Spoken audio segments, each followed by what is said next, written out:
네, 안녕하세요. 이트렌드 구독자 여러분, 염승환 부장입니다. 구독, 좋아요, 알림 설정까지 부탁드려요. 네, 안녕하세요. 이베스트 투자증권 염승환 부장입니다.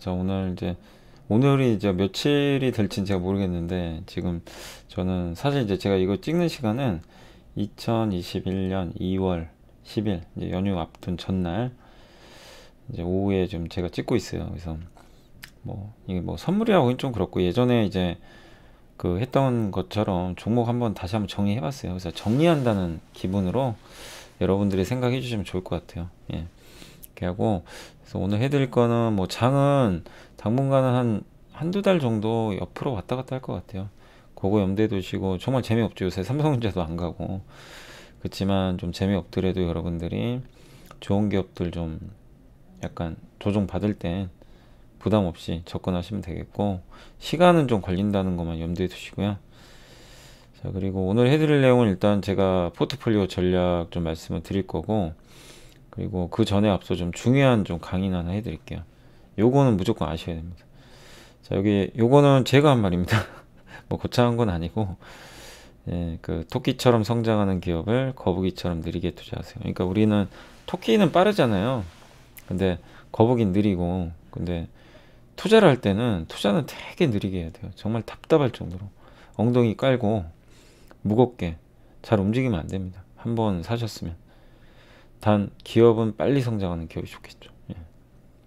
물론 그 토끼처럼 성장할지는 우리는 알 수는 없지만, 그런 기업이 어쨌든 보인다면 적극적으로 투자를 하시는 것도 하나의 방법인 것 같아요. 예. 그래서 일단 잘 성장하는 기업을 우리가 좀 느리게 투자하자.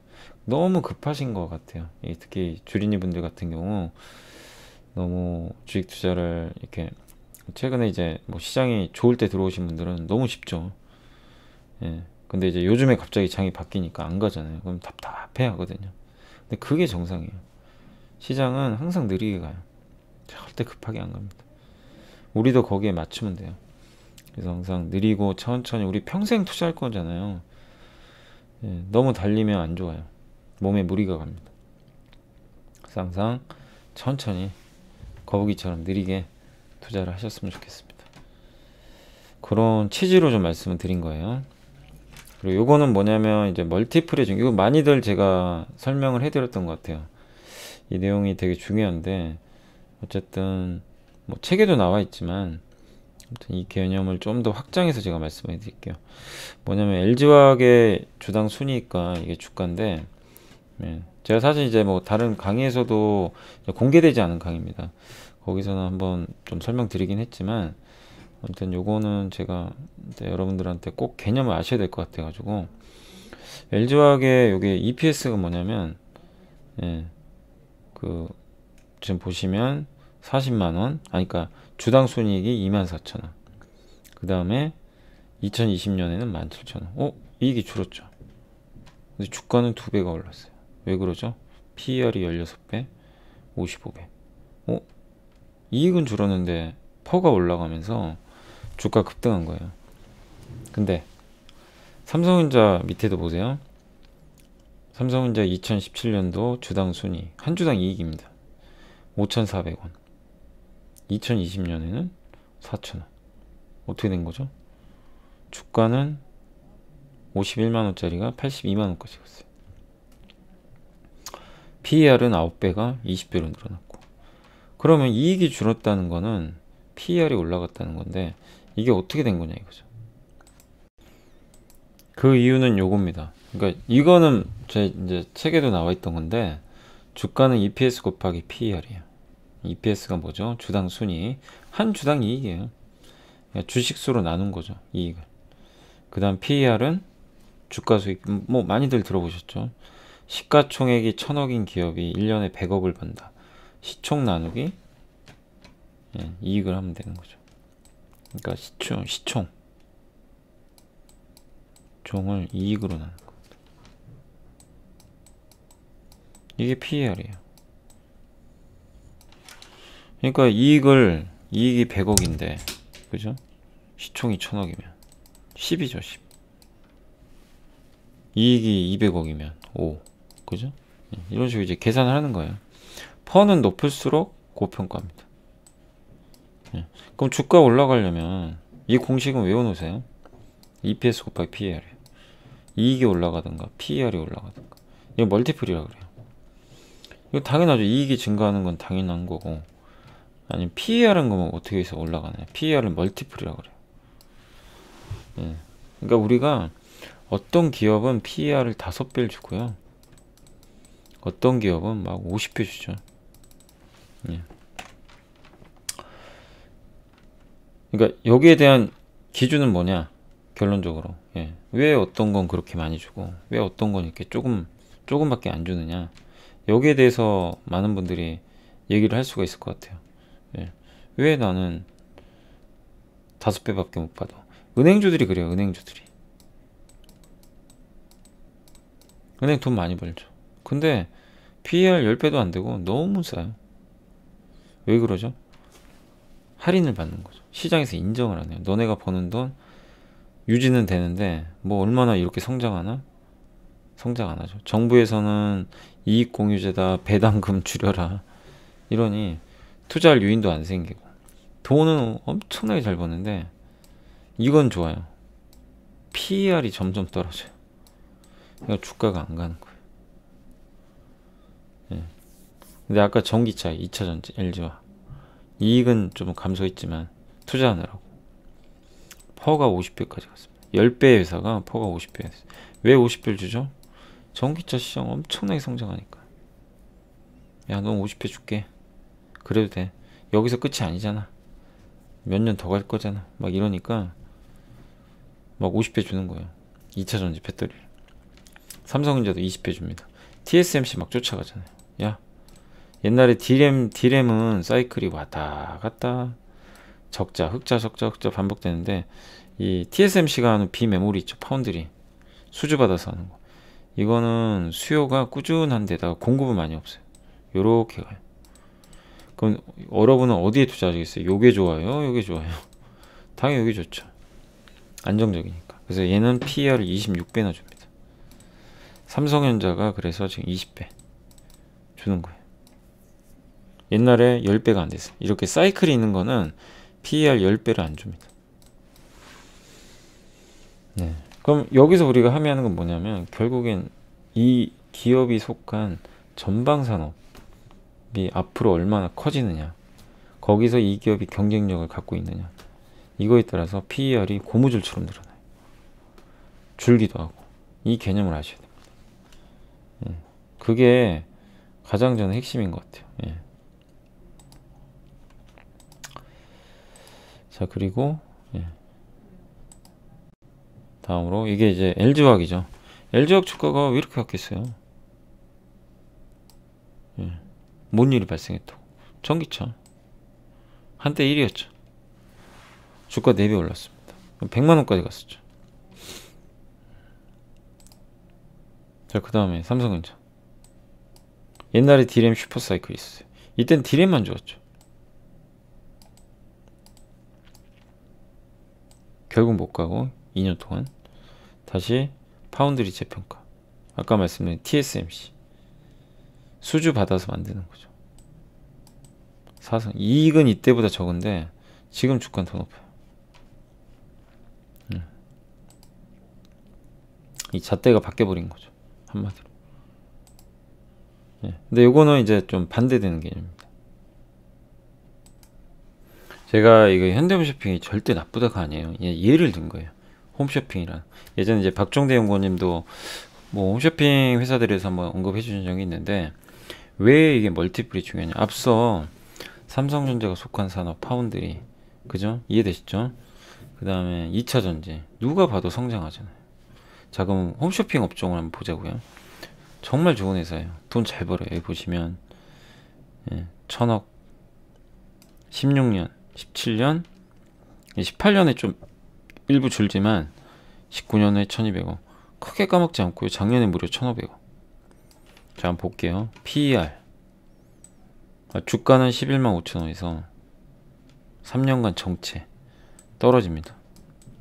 그럼 이게 좀 여러분들이 생각하기에는 좀 납득이 안 가잖아요. 이익이 왜 이렇게 좋은데 주가가 떨어졌지? 봤더니 PER이 확 떨어진 거예요. 아니 12배까지 봤던 회사가 왜 7배로 떨어졌을까? 그러니까 주가가 급락했죠. 배당도 많이 줘요. 멀티플이 그러니까 아까 LG화학의 멀티플이 16배에서 50배 갔죠. 얘는 왜 갔어요? 이익이 주는데 그래서 주가가 2배 간 거죠. 왜 50배를 갔을까? 성장에 의심의 여지가 없으니까. 그러나 홈쇼핑은 성장을 안 한다고 보는 거예요. 한마디로 의류가 뭐 유형자산이잖아요. 그죠? 그리고 그러니까 이게 주로 홈쇼핑에서 판매하는 게 의류 같은 거예요. 옛날에는 이게 그 박정대 연구원님 말로는 제가 그때 들어보니까 이 의류가 마진이 좋아요. 판매하면. 근데 무형자산 있죠. 작년에 아니었지만 그 전까지 코로나 전만 해도 여행과 보험상품 엄청 벌었어요. 저도 기억나는 게 코로나 전에는 뭐 이렇게 홈쇼핑 채널 딱 틀면은 다 여행이에요. 근데 마진이 되게 떨어진대요. 홈쇼핑 입장에서. 그래서 수익성이 악화되는 거죠. 그때가 이제 아마 이런 시기였던 것 같아요. 근데 작년엔 요걸 못 팔잖아요. 그러니까 수익성이 확 올라갔죠. 1,500억까지. 그리고 두 번째가 경쟁자의 등장. 쿠팡, 네이버 쇼핑, 프리미엄 아울렛. 이게 다 경쟁자죠. 어떻게 보면 온라인. 특히 온라인 시장이 너무 커지니까 홈쇼핑한테는 오히려 이게 좀 독이 됐던 것 같아요. 그래서 이 부분 때문에 그러니까 이 홈쇼핑에 대해서 돈은 잘 버는데 너무 막강한 경쟁자들이 생기는 거예요. 저러다 이거 홈쇼핑 시장이 더 쪼그라드는 거 아니냐, 이런 리스크. 또 라이브 커머스라고 하시죠. 홈쇼핑 비즈니스 모델 침식하는데 이제는 이 홈쇼핑 채널에서만 우리가 그렇게 하는 게 아니라 네이버 쇼핑에 홈쇼핑하고 똑같이 하시는 분들이 있어요. 자기 물건을 파는 거예요. 자기가 직접 나와서. 이것도 좀 홈쇼핑 업체에선 불편하죠. 그러다 보니까 주가가 이렇게 지지부진한 것 같아요. 그러니까 이익은 꾸준한데 주가는 지속하는. 주린이 분들이 제일 좀 이해하기 힘들어 하시는 게 이 부분이에요. 아니 이익은 좋은데 그럼 올라가야죠. 우리가 그 책에도 나오잖아요. 워렌 버핏 책에도 뭐 다 나옵니다. 주가는 이익의 함수라고. 근데 지금 이걸 보면 안 맞잖아요. 그죠? 이거 꼭 책하고 맞진 않아요. 그 원리가 이거예요.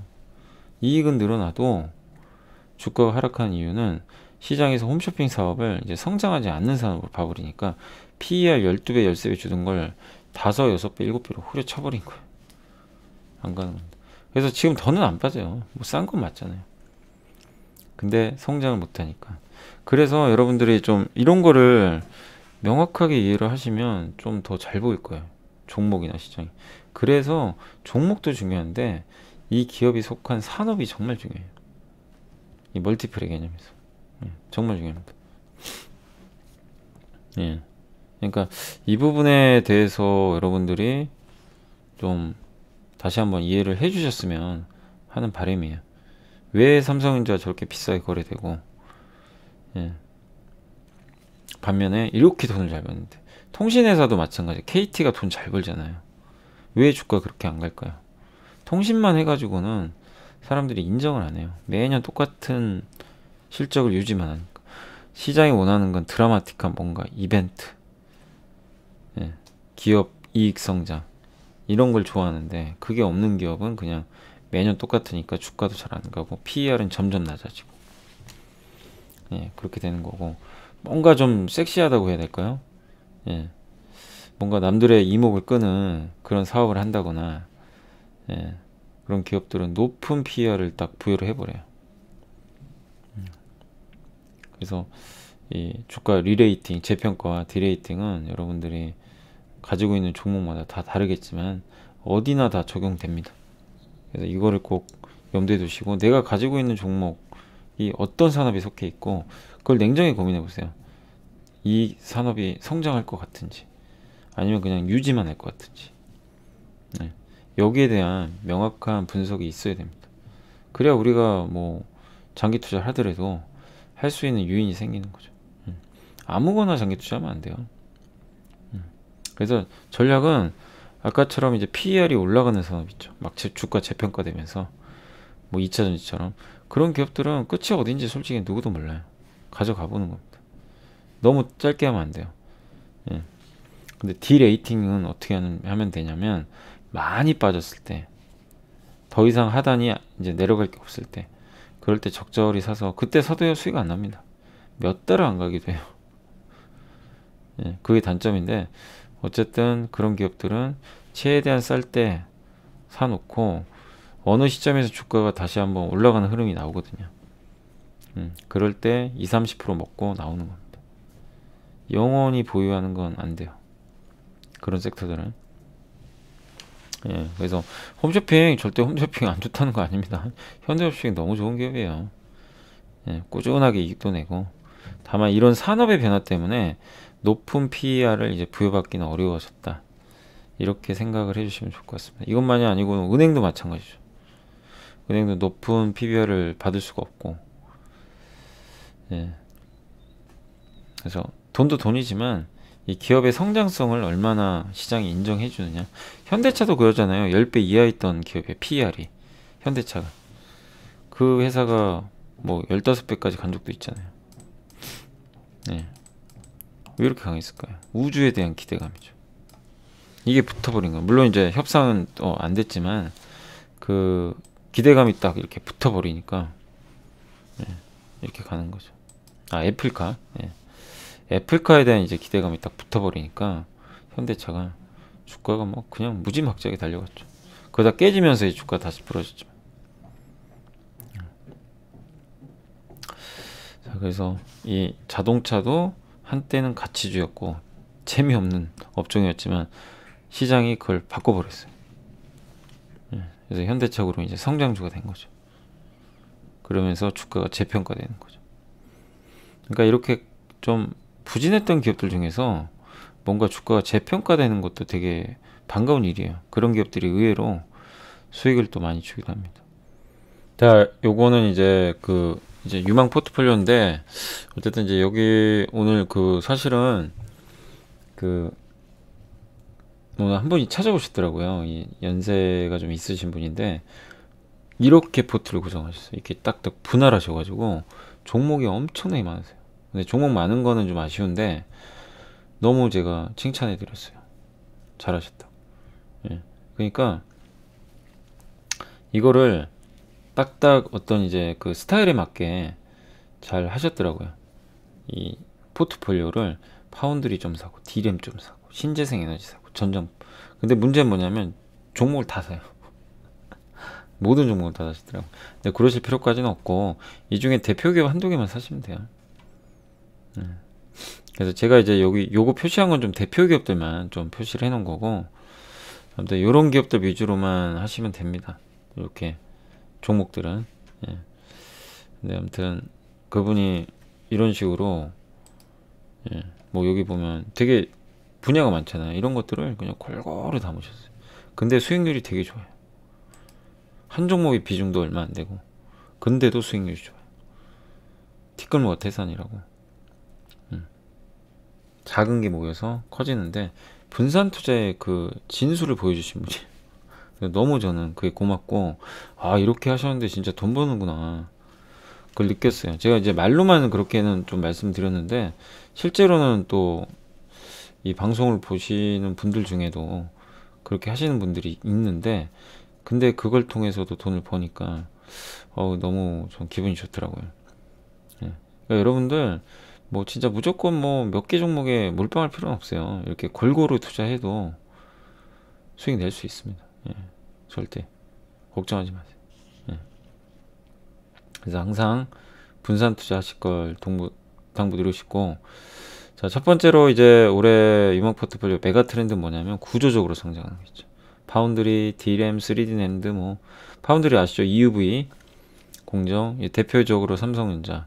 그 밑에 EUV 블랭크 마스크 만든 SNS텍, 펠리클, FSD, 원익그룹, 동진세미케 뭐 유명하고요. D램은 빅테크 기업들의 서버 투자가 이제 본격적으로 시작이 됩니다. 그래서 2024년에 자율주행차 수요처도 좀 확보가 될 것 같고, 그래서 D램 하면 하이닉스죠. 예. 그리고 이오테크닉스, DNF, 원익 QNC, 원익 홀딩스, PSK, 한솔케미칼 뭐 다 한 번씩은 들어보셨을 기업들이고, 세 번째 3D 낸드는 딱 두 개죠. 솔브레인, 테스. 이 기업들이 수혜가 예상되고, 글로벌 낸드 시장 경쟁은 좀 지속이 되는데, 그러다 보니까 이제 여기서 선도를 하기 위해서 설비 투자를 많이 해요.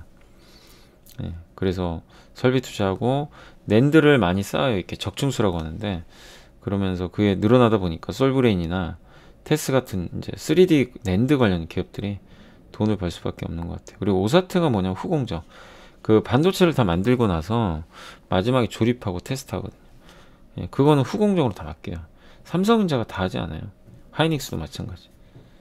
그런 후공정 마지막 부분은 아예 전문 업체에 맡겨버립니다. 그래서 대표적인 게 이번에 인텔 수주 저번에 따냈던 인텍플러스랑, 그 다음에 그 TSMC 수주도 기대하고 있는 인텍플러스 기대하시면 되겠고, 한미반도체 역시 중화권 업체랑 되게 좋고요. 그 다음에 테스나 네페스 이런 기업들도 여전히 좀 꿈은 남아있다 이렇게 보시고, 구조적으로 성장을 해요. 이쪽 시장 자체는 한두 번 잠깐 좋았다 가는 산업이 아니에요. 신재생 에너지 말씀 안 드려도 되죠. 태양광, 풍력, 수소, 인프라. 여기서 좀 제가 좋게 보는 건 효성 첨단 소재, 탄수섬유, 그리고 저 뒤에도 있지만 SK도 요새 지분 투자 많이 하죠. 특히 미국의 유수의 기업들, 시가총액이 큰 기업들 이렇게 하시는 모습들이 좀 나오는 것 같아서 굉장히 좀 긍정적인 것 같습니다. 그 전장 부품은 없던 게 생긴 거죠. 전기차 침투율이 올해 10%까지 증가할 것으로 보이고, 그리고 자율주행 전기차 개발, 애플과 이거는 안 한다고 결론은 났어요. 일단은 협상 중지. 근데 언제든지 할 수 있습니다. 그러니까 올해도 되게 기대가 돼요. 현대차 그룹의 이 전기차 부분이 얼마나 잘 팔릴지, 주행거리는 얼마나 될지, 이 부분이 제일 중요한 거였고요. 관련 기업으로는 뭐 모비스, 글로비스, 뭐 LG, 삼성전기, 뭐 이런 기업들이 대표적입니다. 자, 그래서 이 전장 부품 쪽에서 과연 뭐 올해 저는 상당히 기대감을 많이 가지고 있는데, 이게 이제 애플카 이슈랑 겹쳐가지고 주가 변동성이 커졌지만, 변동성이 커질 때 오히려 기회 같고, 한번 생각해보세요. 이대로 끝날 건 아니잖아요. 그죠? 전장 부품 이대로 끝나고 현대 기아차가 이러다 그냥 다시 옛날로 돌아가나요? 안 그래요. 바람의 방향 절대 안 바뀝니다. 애플을 하고 안 해도 방향은 이쪽이에요. 이 방향으로 가요. 그래서 그걸 너무 걱정하지 마세요. 애플하고 안 하면 어떻습니까? 하면 좋지만. 그래서 거기서 빨리 좀 탈출해 주시고, 그 이슈에 지금 너무 매몰되지 마시고 기업에 집중하세요. 부품주 엄청나게 키웁니다. 현대차 자체적으로. 그러니까 모비스, 글로비스 자체적으로 키울 거고, 삼성그룹에서는 뭐 삼성 전기나 만도 같은 게 할 수도 있죠. 그리고 우주항공은 작년에 없던 건데 올해 새로 생겼죠. 그 전부터 하긴 했는데 시장이 부각된 건 올해 같고, 미국이 이제 우주여행 상품을 개발했다고 합니다. 한국은 중형 인공위성 개발. 그러니까 이것만 봐도 각국 뭐 정부가 일단 우주 쪽에 관심을 많이 갖고 있고, 중국은 이번 달에 그 달나라 착륙해요. 탐사선 보내가지고 성공할지 모르겠지만, 과연 어떤 그림이 그려질지 지켜보시는 것도 좋을 것 같습니다. 그래서 우주항공 관련해 가지고는 종목이 다양한데, 그 중에 딱 그 애플카 이슈, 거기에 관련된 학생들만 일단 할 거예요. 그래서 일단 이제 그 한국항공우주, 뭐 하나, 인텔리안테크, 뭐 이런 기업들이 일단 눈에 띄고, 또 이게 미국이 지금 우주여행 상품을 막 개발을 하고 있잖아요. 근데 한국은 중형 인공위성 개발하고 있고, 근데 이제는 상품성이 생긴 거예요. 우주를 우리가 그냥 꿈으로 봤다면 이제는 진짜 돈 버는, 그런 쪽으로 좀 이제 우리가 바라볼 수 있는 계기가 됐고, 그걸 방산업체가 너무 잘해요. 그래서 한국항공우주 좀 계속해서 긍정적으로 바라보셔도 좋을 것 같습니다. 우주는 어쨌든 이제 무한 경쟁의 시대에 진입을 했고, 승리자가 누가 될지는 한번 지켜보겠습니다. 그 빅데이터는 뭐냐면 이제 데이터를 활용한 비즈니스 모델인데, 뭐 제가 계속 강조드렸죠. 4차 산업혁명의 핵심은 데이터예요, 데이터. 이게 좀 안 보이시죠? 제가 얼굴을 좀 이거 보이세요? 그래서 위에도 제가 얼굴 되도록 좀 안 보일게요. 네, 요렇게 좀 해야 되겠네요.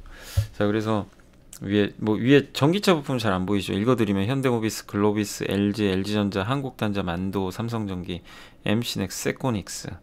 세코닉스는 렌즈 넣는 회사예요. 그다음에 SKC, 지주회사 에코프로, 동아기업, 한컴 MDS가 뭐 하는 회사냐면 자율주행에 들어가는 그 솔루션, 소프트웨어. 그걸 만드는 회사고, 밑에는 이제 보이시고, 데이터는 4차 산업혁명에서 제일 중요하죠. 여러 번 말씀드렸지만 테슬라가 잘 나가는 이유 중에 하나가 빅데이터를 갖고 있잖아요. 이게 있어요. 이거 가지고 뭐 보험 상품도 만들고 뭐든 할 수 있어요. 네. 그래서 주로 기업들은 네이버, 카카오, 또 SK텔레콤, 비즈니스원, 웹캐시, 나스미디어, 인크로스, 나이스 평가정보, 이런 기업들이 빅데이터 기반으로 일단 사업을 하고 있다, 이렇게 보시면 되겠습니다. 아, 이게 보여드리고 싶은데 안 보이죠? 잠깐만요.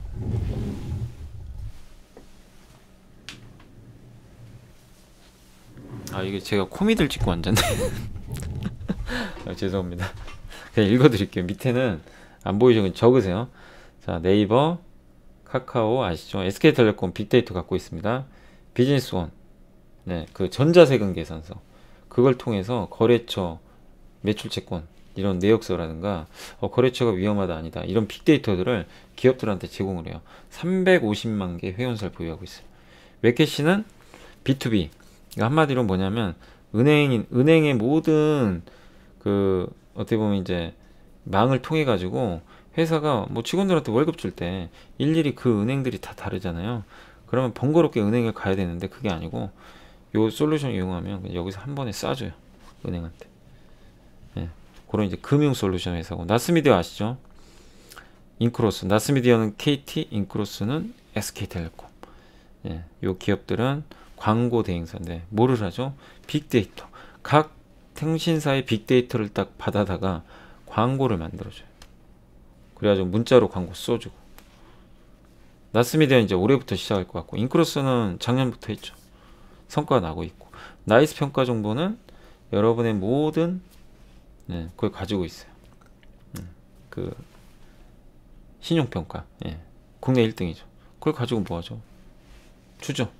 어디에 줍니까? 은행이나 금융 상품 만드는 곳에 돈이 되는 거죠. 그래서 요 밑에는 좀 안 보이셔가지고 제가 일단 읽어드렸는데, 다시 한번 네이버, 카카오, SK텔레콤, 비즈니스원, 웹캐시, 나스미디어, 인크로스, 나이스 평가 정보입니다. 위에는 좀 보이시죠? 위에는 한번 제가 이렇게 하면 보이실 것 같습니다. 네. 참 최첨단 시대, 이게 뭐 하는 짓인가요? 자, 이제 이번에는 이제 두 번째 턴어라운드, 그 메가 트렌드 두 번째인데, 이제 아까 앞서 첫 번째 메가 트렌드 한번 설명해 드렸고, 지금 화면이 좀 바뀌었죠. 제가 사실은 아까는 그 사무실에서 찍었고, 여기 메이크 이제 본사에 와서 또 이호서 촬영하느라고 약간 화면은 바뀌었습니다. 그래서 그거 좀 참고해 주시고, 그 다음에 메가 트렌드 두 번째로 스마트 팩토리 많이들 들어보셨죠. 그래서 공장 자동화 적용 기업, 그러니까 그 스마트 팩토리라는 게 이제 공장을 자동화하는 거예요. 그런 거에 대한 수요가 좀 많이 증가하고 있기 때문에 거기에 관련해 가지고 뭐 많이 말씀드렸죠. 삼성, SDS, 포스코, ICT 대표적인 기업들이고, 그 다음에 이제 로봇 산업이 앞으로 좀 커질 것 같아요, 제 생각엔. 그래서 한국에서는 로봇 산업이 많이 커지질 않았는데 이제는 커나간다라고 생각해 주시고, 뭐 산업용, 또 서비스용 로봇 상용화, 의료용 로봇까지, 특히 고용 같은 회사가 수술용 로봇 만드는 회사고, 로보티즈가 LG전자가 최대 주주로 알고 있습니다. 구광모 회장이 되게 적극적이더라고요, 로봇에. 로보티즈가 편입돼 있고, 로보스타는 산업용, 서비스용 다 해요. 산업용은 그 여러분들 그 이렇게 TV에 보면 이렇게 로봇 팔 있잖아요. 로봇 팔이 이렇게 딱 그 물건 같은 거 집어가지고 막 옮겨주고 그런 거 있죠. 근데 거기서 핵심이 이런 부품들이에요. 뭐 액추에이터라든가 아니 감속기 같은 거, 이 팔꿈치. 우리 이렇게 딱 팔을, 우리는 속도 조절 알아서 하잖아요. 로봇 팔은 그렇게 못해요. 여기 감속기가 들어가야 돼요. 속도를 딱 낮춰주는 이제 그런 게 통해서 로봇팔이 속도 조절을 하고 물건을 짚는 거죠. 근데 이런 부품들은 일본 기업들만 만들어요. 한국 기업들이 못 만듭니다. 그동안은. 근데 이런 것들을 상용을 하게 된 거죠. 마치 우리나라 반도체 소부장 국산화처럼 이런 것들이 이제 이루어지고 있다라고 보시면 좋을 것 같아요.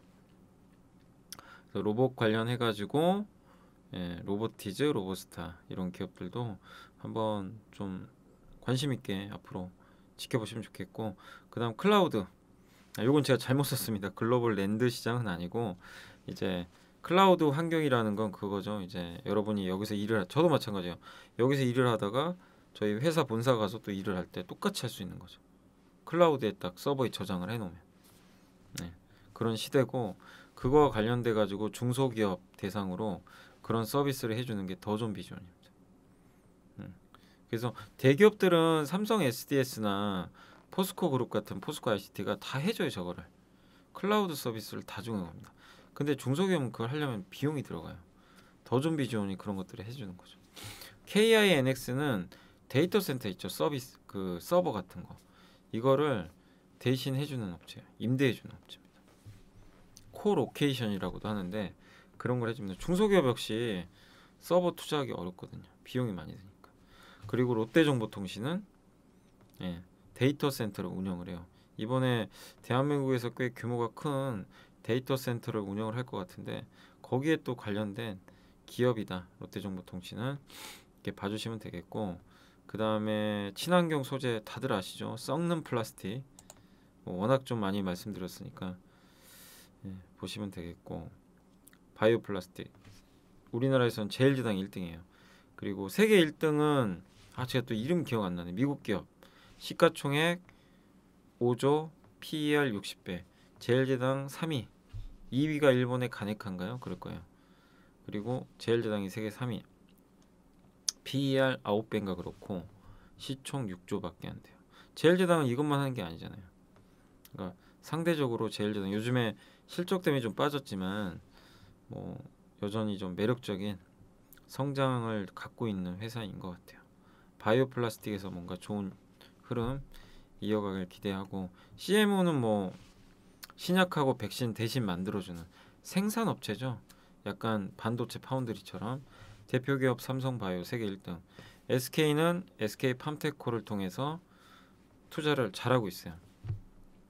그래서 SK팜테코는 뭐 2022년도에 뭐 상장한다는 얘기도 있는데 한번 기대를 해보고, 뭐 ST팜, 바이넥스, 또 녹십자 이런 기업들도 여전히 좋고, 진단업체 중에서는 제가 이거 많이 말씀드렸죠. 바이든 케어, 전 국민 의료보험.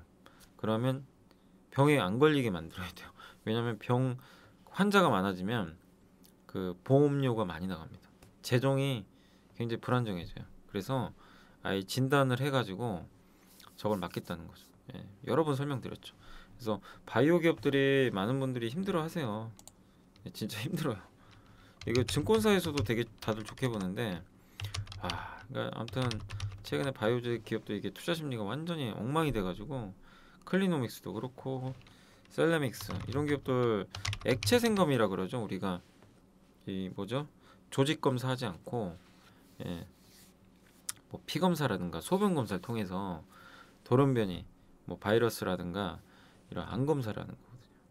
그래서 이런 것들이 앞으로 활성화될 텐데, 그때 한참 좋았다가 주가 이렇게 돼버렸어요. 보이세요? 근데 오히려 기회 아닌가요, 그죠? 근데 바이오 기업들은 정말 어려워요. 지금 투자 심리가 너무 안 좋아요. 근데 역으로 그럴 때가 또 항상 기회였다는 거 생각하시면 좋을 것 같아요. 아무튼 바이오도 분명히 회복될 겁니다. 그래서 바이오주들 물려 계신 분은 너무 스트레스 받지 마시고 갈 땐 또 화끈해요. 조금만 더 인내심 발휘하시면 좋을 것 같아요. 그리고 신선식품 어쨌든 배달을 막을 수는 없어요. 이제 사람들이 온라인 식품 배달에 정말 익숙해지고 있어요. 이마트는 1등이고 지오소프트가 마켓컬리랑 경쟁하죠. 그 오아시스 마켓. 오아시스 마켓이 구성이 되게 잘 돼 있는 것 같아요. 평도 좋고. 그래서 지오소프트도 이게 구조죠. 그러니까 여기 메가 트렌드는 그냥 잠깐 반짝하는 게 아니에요. 여러분이 상식적으로 생각해서 구조적으로 좋아지는 거, 그런 걸 뜻한다고 보시면 되겠고, 컨텐츠 뭐 당연합니다. K-팝, K-드라마, K-웹툰, 스튜디오 드래곤, J-콘텐트리, JYP 엔터, DNC 미디어는 웹툰이에요. 네이버, 카카오 말할 것도 없고 뭐 너무 잘 나가죠. 스튜디오 드래곤은 최근에 좀 빠졌고 JYP도 최근 빠져서 일단 들어가 볼 만한 자리인 것 같고, 피부 미용은 이제 이쪽 그 동국제약이 더마 코스메틱 아시죠? 그쪽 관련 기업. 예, 몇 번 말씀드렸죠. 네오팜, 더마 코스메틱, 피부 미용과 관련된 화장품, 병원에서 판매도 합니다. 클래시스는 뭐죠? 주름 개선. 예, 리프팅이라 그러죠. 클래시스가 하는 리프팅 그 시술기가 뭐죠? 그게 이름이 슈링크인가 있어요. 되게 유명하죠. 그래서 이것도 구조적으로 성장해요. 피부에 대한 관심은 많아지고 노화 방지, 고령화 때문에 이건 무조건 성장합니다.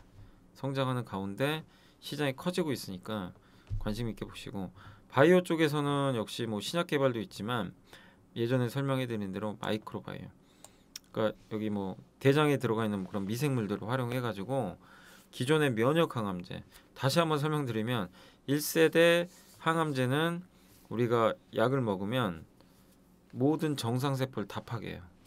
그래서 머리가 빠지고 그런 거고, 2세대는 표적 항암제, 그 암세포만 타겟하는 거죠. 네. 그래서 잘못 타겟하는 경우들이 많이 발생하고, 세 번째는 면역. 우리 면역력이 강화되면 암세포를 다 죽여버려요. 살상하는 거죠. 예. 근데 대장암 같은 데 쓰이는 면역 항암제는 안 통한대요. 이게 네, 면역력 발휘가 안 된대요. 근데 저기에 마이크로바이옴을 같이 넣어버리면 바로 반응이 들어온다고 합니다.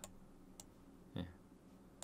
그래서 이런 대장암 치료제에 많이 같이 들어가는 건데, 그런 것들 지노맨 컴퍼니, 고바이오랩이 하거든요. 근데 똑같아요. 아까 이런 액체생 것처럼 그냥 바이오주들 다 그냥 이 모습이에요. 보이시죠? 이렇게 많이 빠졌어요. 잘 나가다가. 누구의 잘못도 아닙니다. 근데 시장이 지금 그래요. 바이오를 철저히 배격해요. 뭐 첫랩. 근데 위치상으로는 좋죠. 아무튼 지금 이런 분위기인데 역발상을 좀 하실 필요도 있다. 왜냐, 이쪽 시장 분명히 커지는 건 맞으니까요. 예. 자, 아무튼 이제 구조적으로 성장하는 거 한번 봐드렸고, 마지막입니다. 턴어라운드. 안 좋았다가 터닝하는 거예요. 이제 음식료 업종은 작년 하반기부터 안 좋았는데 가격 인상이 시작됐습니다. 롯데칠성, 사이다, 하이트진로도 이제 맥주 올릴 거고, 오뚜기 컵밥 올렸고, 그 햇반인가요? 예. 그 다음에 대상, 또 제일제당도 아마 가격 올릴 것 같고, 이런 기업들은 계속해서 인플레 때문에 그 물가 상승에 연동돼 가지고 가격 올릴 거예요. 그래서 돈을 벌 수 있는 환경이 만들어진 것 같고, 스마트폰도 그 제가 저번에 연휴 전에 일일 시황에서 좀 말씀드렸는데 지금 중국의 판매가 엄청나요. 증가하고, 삼성 갤럭시 S도 S21도 판매가 급증했고, 그래서 좋은 흐름 기대해 보시면 좋겠고, 일단 어쨌든 폴더블 폰 시장이 지금 개화하고 있고, 또 올해 여름에 나올지 모르겠는데 폴더블 폰 올해 3종 나오거든요. 그래서 이 기업들 분명히 한 번씩 움직일 가능성이 있으니까 기대해 보시면 되겠고, 5G 정말 답답하시죠? 8주가 도대체 안 나와요. 나올 겁니다. 왜냐, 주파수 경매 끝났으면 나와요. 그래서 어느 시점에서 좀 나오기를 기대하시고, 요 기업들 뭐 다들 아시죠? KMW, 에이스테크, 이노와이어, RF텍. 중국 소비주는 꼭 한 종목은 가져가세요. 진짜로요. 올해 뭐 소비주라는 게 여기 있는 거 말고 아까 스튜디오 드래곤도 중국 소비주예요. 어떻게 보면 게임주, 뭐 중국의 판호가 열렸을 때 진출할 수 있는 콘텐츠 기업도 마찬가지고, 화장품, 예, 아니면 FNF 대표적인 중국 소비주입니다. 예, 코로나19 이연 수요도 있고, 그래서 특히 가격적으로는 코스맥스가 되게 좀 괜찮아요. 부담이 없어요. 그죠? 그래서 한번 대응해 보시면 좋겠고, 아모레 퍼시픽도 실적 뭐 향후 전망들은 좋은데 최근에 주가 좀 빠졌죠. 근데 좀 접근하긴 좋은 위치에 왔다, 이렇게 말씀드리고 싶고, 의류주 당연히 좋아집니다. 휠라홀딩스가 제일 못 간 이유가 과징금, 국세청에 세무조사 떠가지고 그래서 못 갔어요. 그래서 다 반영됐어요. 더 이상 나쁠 건 없습니다. 그 원자재 은행 아무도 관심이 없습니다. 최근엔 좀 관심 갖더라고요. 제가 하도 SOL 얘기해가지고 몰랐는데 여전히 쌉니다. 비싸진 않아요. 그래서 이런 기업들 관심 있게 보시고, OLED 정말 너무 안 갔죠. 근데 덕산 네오룩스만 많이 갔어요. 근데 삼성이 올해 분명히 설비 투자할 거예요. 폴더블 폰도 해야 되거든요. 애플도 할 수 있고 노트북에도 이제 OLED가 들어가요. 해야 됩니다. 그래서 대장주는 물론 덕산 네오룩스예요. 많이 갔죠. 근데 가장 왕따 당하던 기업이 사실은 AP 시스템입니다. 이 OLED 하면 옛날에는 무조건 AP 시스템이었어요. 1순위가. 옛날엔 그랬어요. 근데 지금은 좀 덕산 네오룩스로 많이 넘어갔지만 예전엔 그랬죠. 예. 보면 오늘은 이제 오늘이라고 할 수는 없죠. 예. 지난 이제 연휴 전에는 좀 급반등을 하긴 했는데 뭐 바닥 아닙니까, 그죠? 이 바닥에서 안 가면 어때요? 잃을 거면 저는 이런 걸 되게 좋아해요. 잃을 게 없어요. 예.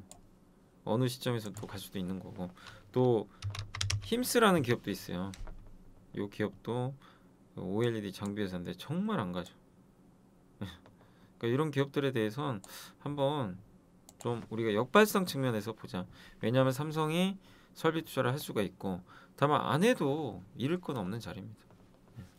증권주 머니무브, 여러분이 주식을 사랑하는 것처럼 증권주도 사랑해야 되고요. 저희 당사 실적도 잘 나왔지만 그 한국금융지주도 이번에 실적 되게 잘 나왔더라고요.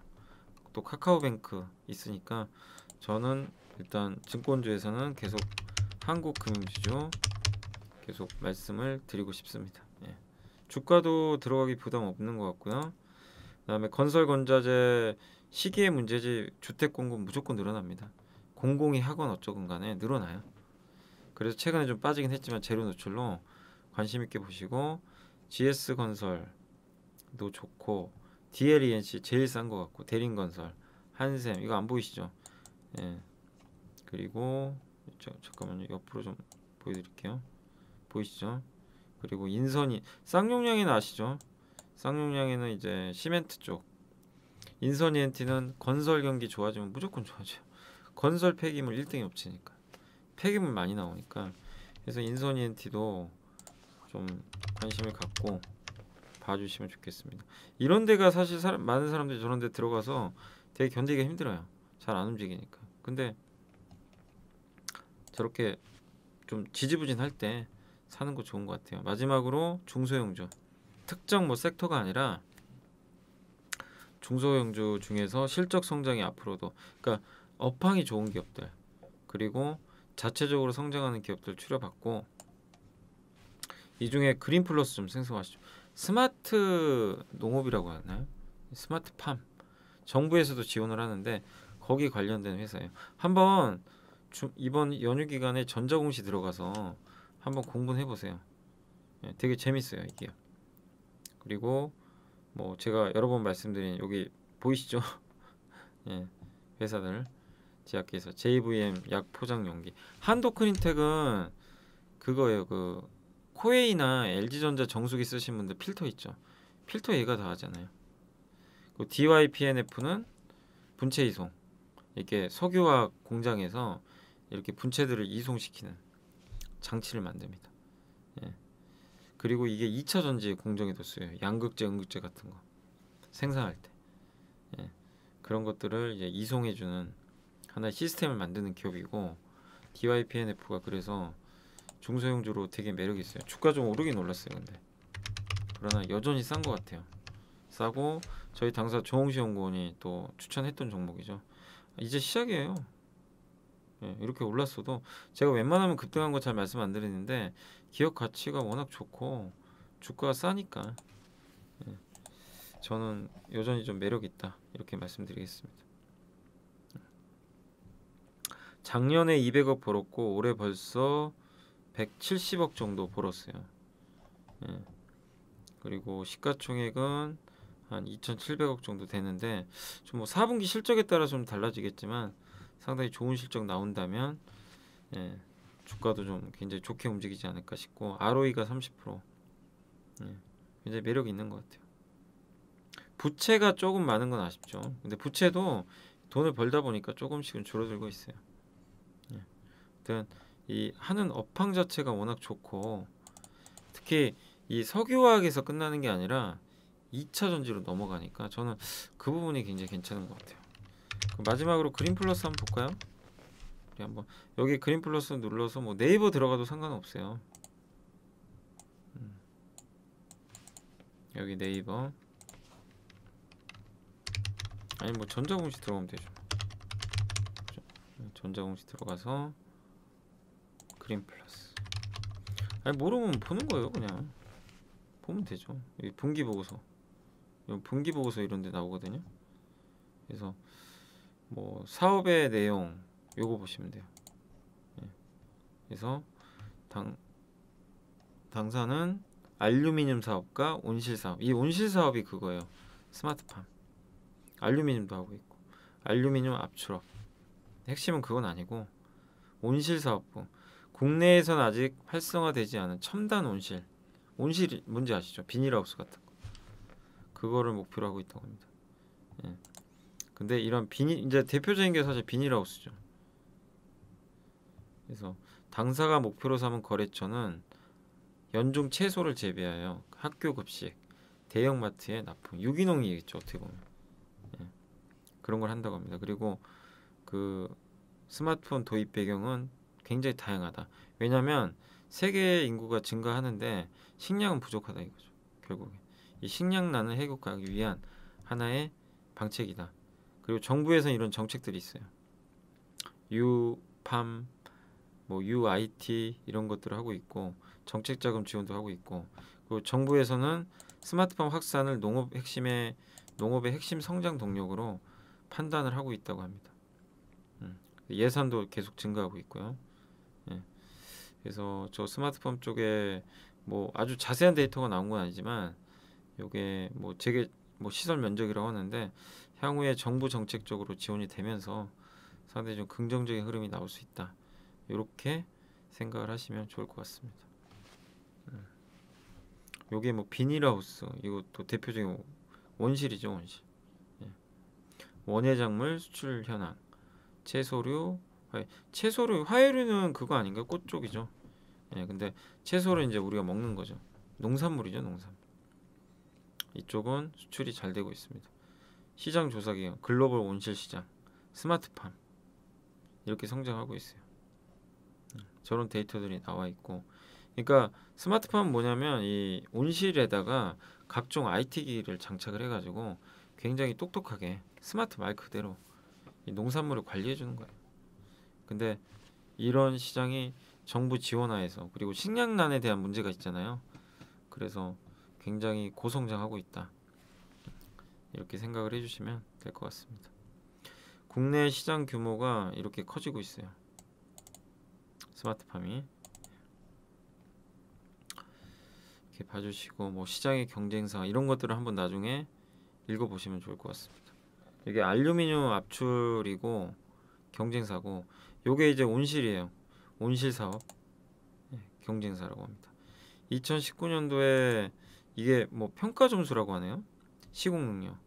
그린 플러스가 뭐 압도적 1위네요. 항상. 그죠? 예, 경쟁력은 있는 것 같습니다. 그리고 요게 이제 매출액 비율인데, 온실 사업이 아직 매출 비율이 엄청나게 높은 건 아니지만 점점 이제 이쪽 시장이 커지니까 매출 비중은 점점 높아질 것 같아요. 그리고 과거에는 여기 한번 봐보세요. 작년 3분기는 21%였는데 이번 작년 3분기죠. 그러니까 재작년 3분기는 21%, 이번 3분기는 얼마죠? 40, 거의 50%까지 육박했어요. 이제 최대 매출이 됐어요. 스마트팜. 예.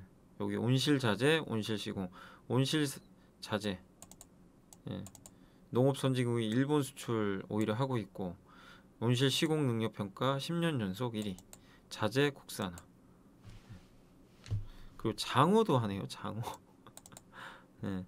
양식을 통해서 장어도 하고 있는 것 같아요. 장어를 양식으로 하고 있는 거, 딸기도 하고 있고. 예. 아무튼 이런 흐름들이 지금 나오고 있는 그런 기업으로 생각하시면 좋겠습니다. 아무튼 되게 좀 생소하시죠? 저도 이번에 좀 공부하면서 좀 생소하긴 했지만 흥미롭더라고요. 이 스마트팜이라는 게. 그래서 저도 계속 좀 더 공부는 해볼게요. 근데 주가는 좀 많이 올랐어요. 지금 살 필요는 없어요. 기간 조정입니다. 그래서 충분한 조정이 이제 나와주면 뭐 요 레벨까지 한번 빠져주면 좋겠는데 12,000원 밑으로 그러면 좋은 좀 매매 기회가 오지 않을까 그런 생각이 듭니다. 한 2, 3개월 정도 박스권 흐름으로 보시고 대응하시면 좋을 것 같습니다. 자, 아무튼 그린 플러스 얘기하다가 좀 여기까지 왔는데 이 뭐 우리가 사실 전자공시 본다고 모든 걸 아는 건 아닌데 저 정도라도 보면 아, 이 회사 뭐 하는 회사구나. 지금 시장 상황이 어떻고 아까 연평균 성장률도 보셨죠? 시장 크기 커지는 거다. 왜 커지느냐? 식량난 때문에. 음, 경쟁력도 있고 이런 거를 한눈에 알 수 있고 모르면 이제 전화하면 돼요. 회사에. 네, 그런 식으로 하면 됩니다. 너무 어렵게 생각하지 마세요. 자, 아무튼 이제 저는 이제 여기 메이크잇에서 지금 몇 시죠? 밤 거의 8시 다 돼 가는데 예, 아무튼 재밌습니다. 저는 이런 방송하는 게 너무 좋고 여러분들하고 이걸 통해서 제가 소통하는 거잖아요. 그래서 기분이 좋아요. 아무튼 연휴 잘 보내시고 저도 지금 이 시간엔 저도 쉬고 있겠네요. 아무튼 저도 잘 쉬고 다음 주 월요일 날 뵙도록 하겠습니다. 이게 뭐 선물이라고 할 수 없지만 여러분들 투자하시는데 또 하나의 뭐 강의도 해드렸는데 좀 도움이 되셨으면 하는 바람에서 나름 좀 만들어 봤으니까 참고해서 꼭 성공 투자하시기를 당부드리겠습니다. 저는 이만 좀 물러가겠습니다. 감사합니다.